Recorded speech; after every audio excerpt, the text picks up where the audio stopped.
Cook in cooking YouTube চ্যানেলে আপনাদের সবাইকে স্বাগতম জানাচ্ছি আমার আজকের রেসিপি দেখার জন্য। আমার আজকের রেসিপি হচ্ছে ডাল আর ডিমের একটি সাধারণ রেসিপি, বাট অসাধারণ টেস্ট। সো চলুন দেখে নেওয়া যাক আমার রেসিপিটি। তো প্রথমে নিয়ে নিচ্ছি আমি 1 কাপ পরিমাণ মসুরের ডাল। অবশ্যই এই রেসিপিতে মসুরের ডালটা ব্যবহার করবেন, এতে করে টেস্টটা ভালো আসবে। এটাকে ভালো মতো ধুয়ে পরিষ্কার করে নিয়েছি।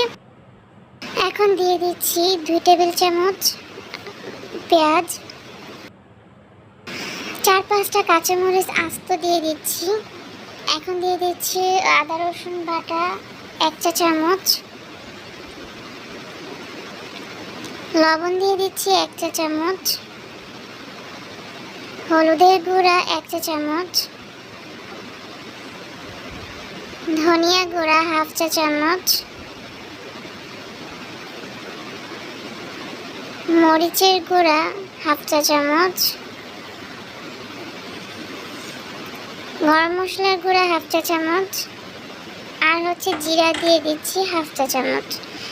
তেল দিব 1 টেবিল চামচ। এগুলো দিয়ে ভালোভাবে একটু মেখে নিব।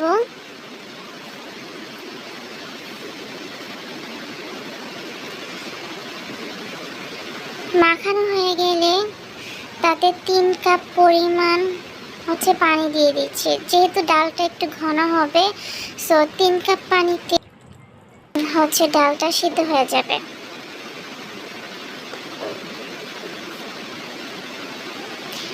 ডালটা মেখে পানি দিয়ে 10 থেকে 15 মিনিট আমি এভাবেই রেখে দিব। তারপরে হচ্ছে যে 10 থেকে 15 মিনিট পর এটাকে চুলায় বসিয়ে ডালটাকে ভালো মতো সিদ্ধ করে নিব।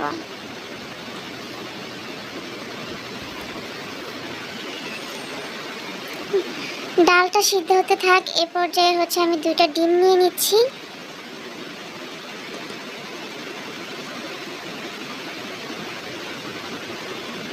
অল্প পরিমাণ লবণ দিয়ে ডিমটাকে আমি ভালো করে ফেটে নিব।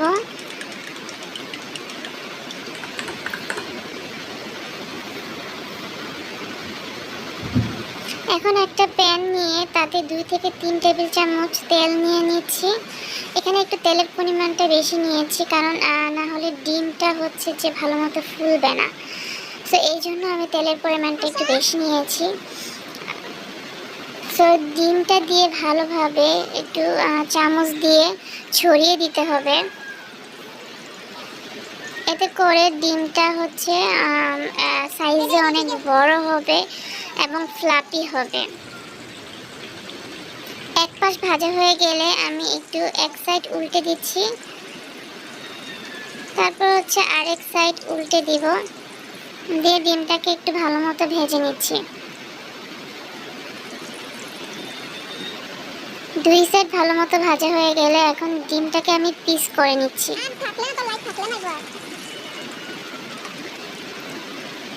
আপনারা আপনাদের পছন্দ অনুযায়ী পিস করবেন। আমি একটু ছোট ছোট করে পিস করছি।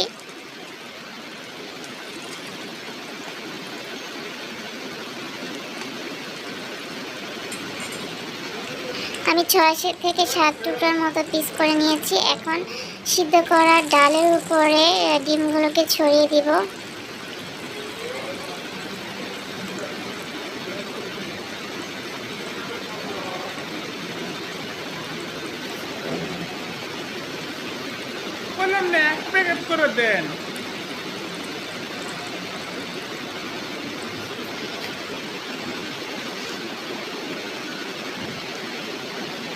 এগুলো ছড়িয়ে দিয়ে নেড়ে চেড়ে আর 1-2 মিনিটের জন্য একটু রান্না করে নিচ্ছি।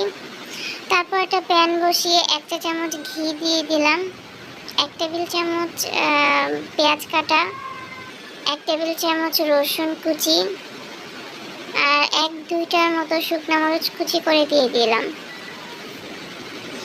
একটু ভালো মতো ভেজে হালকা বাদামি করে নিব। তারপর ডাল এবং ডিমের মিশ্রণটা এটাতে দিয়ে সুন্দর করে বাগার দিব। বাগার হয়ে গেলে এটাকে ভালো মতো নেড়ে চেড়ে নামিয়ে নিব। এই ডালটা যে খেতে কি মজা, আপনারা একবার হলেও বাসায় ট্রাই করে দেখবেন। আর অবশ্যই ট্রাই করলে আমাকে কমেন্ট করে জানাবেন কেমন হয়েছে। আজকের মতো বিদায় নিচ্ছি, আল্লাহ হাফেজ।